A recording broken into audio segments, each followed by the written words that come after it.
엄마, 도대체 저 괴짝 안에 뭐가 들었길래 이 난리야? 설마 아직도 나한테 숨겨둔 금송아지라도 있는 거야? 평생 그렇게 지독하게 모으기만 하더니 죽을 때도 가져가려고 그래? 정말 지긋지긋해. 서늘한 가을바람이 들이치는 어느 재개발 지구의 시장 골목. 40년 동안 자리를 지켜온 금내내 수선집은 이제 허물어질 일만 남은 폐허처럼 보입니다.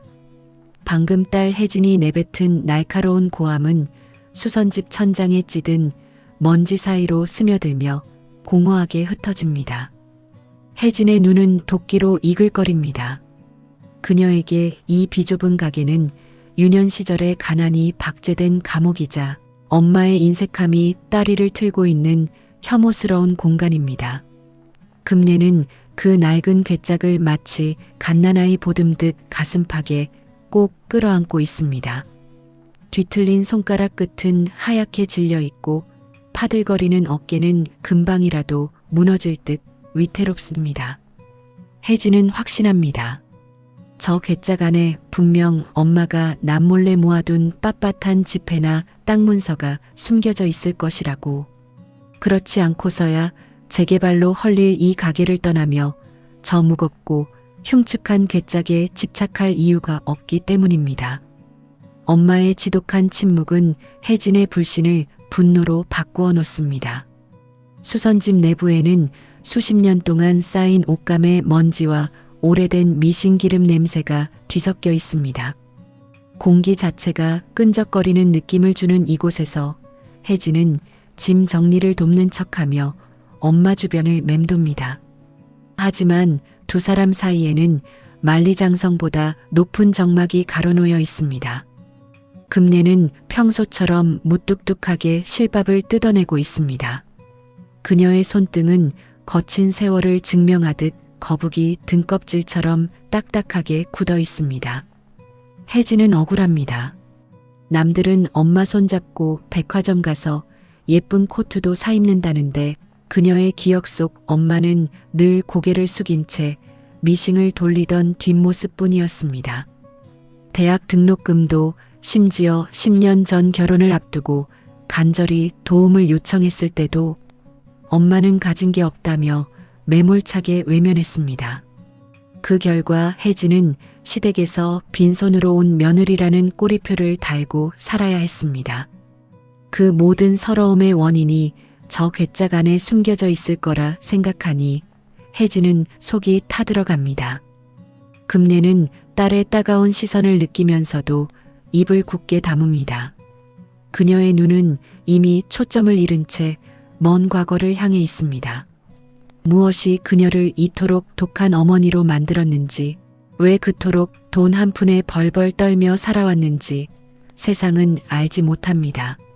아니, 가장 가까운 딸조차 그녀의 등 짐을 이해하지 못합니다.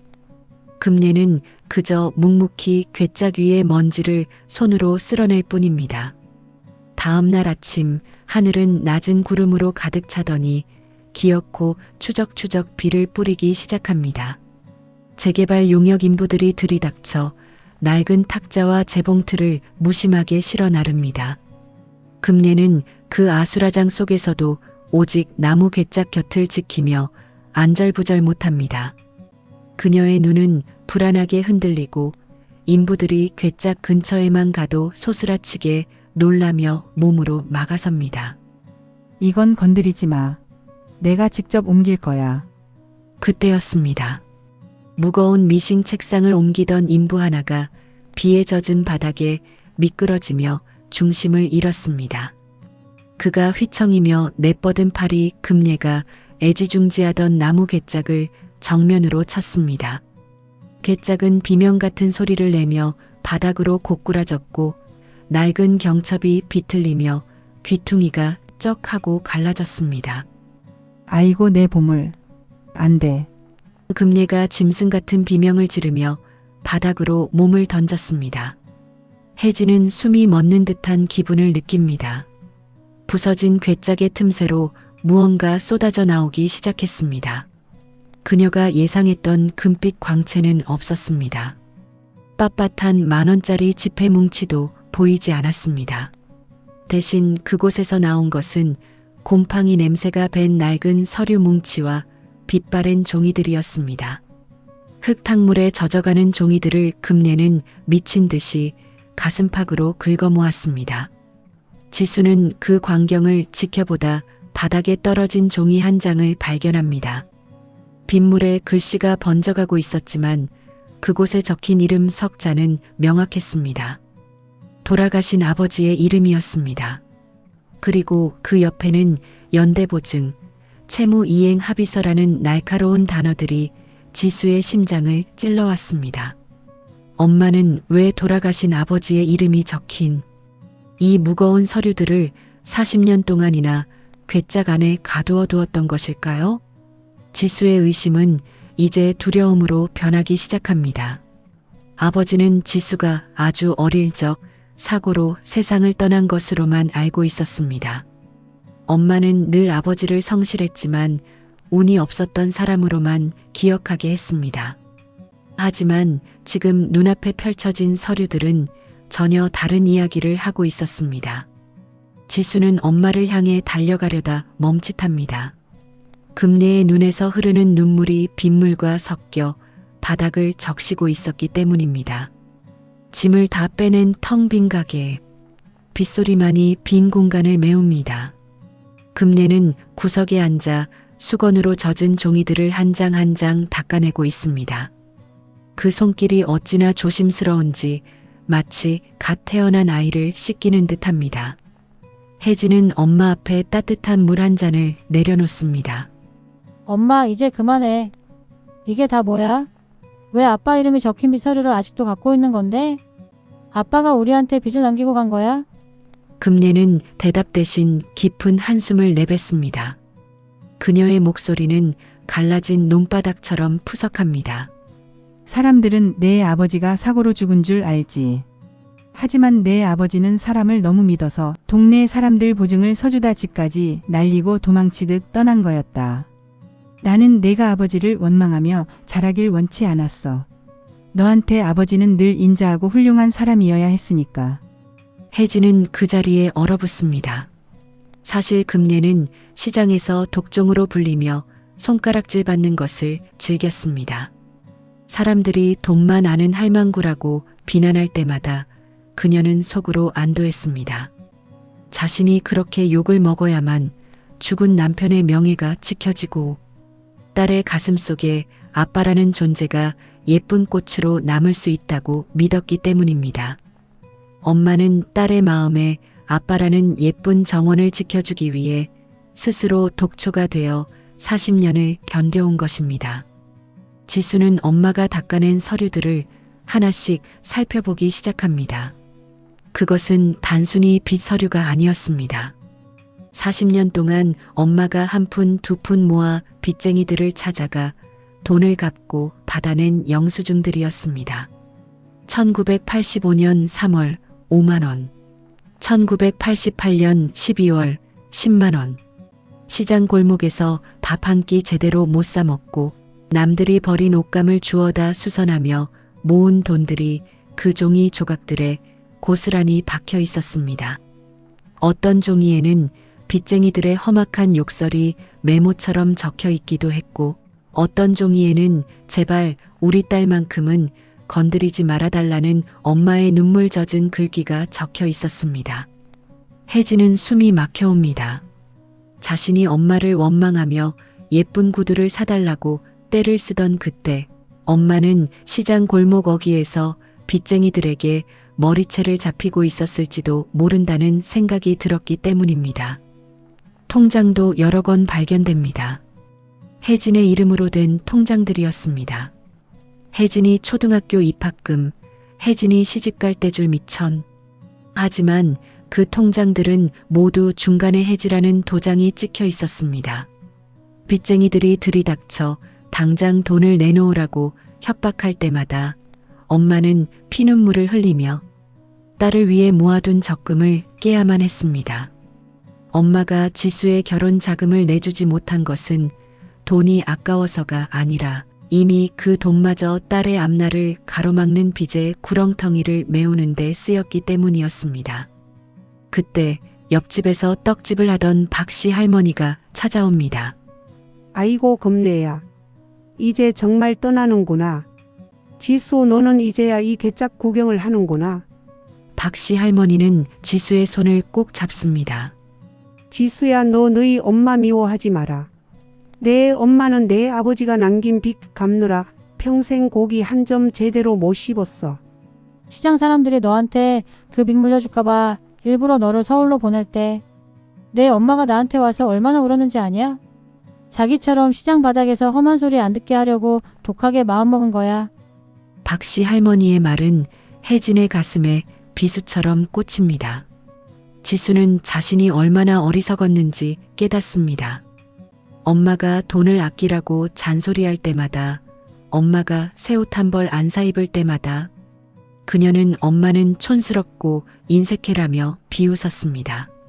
하지만 그 촌스러움은 딸을 지키기 위한 엄마의 갑옷이었고 그 인색함은 딸에게 빚없는 세상을 물려주기 위한 처절한 사투였습니다.